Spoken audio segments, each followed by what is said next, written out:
Եվրամիությունն էլ բավականին այսպես բյուրոկրատական ծանր կառույց է եւ դժվար է արձագանքում, այսինքն դանդաղ է արձագանքում։ Թեպետ եթե ուղղակի արձագանքի մասին խոսենք, բավականին օպերատիվ արձագանքեցին, բայց փոխարինել այդ ահռելի արձագանքելու նպատակը կարող է հենց դա լինել, եթե չէ, այո, չէ, իրենք պատրաստականություն են հայտնում, իրենք հանդիպումներ են կազմակերպում եւ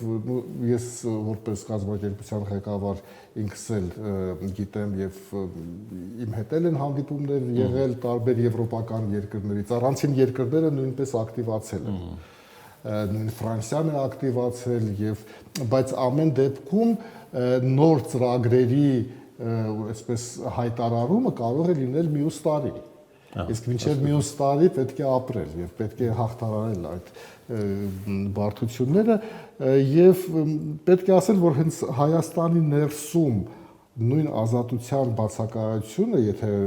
ի վերջո դադարի գործել ազատությունը, դա կարծում եմ, որ լուրջ կորուստ կլինի մեր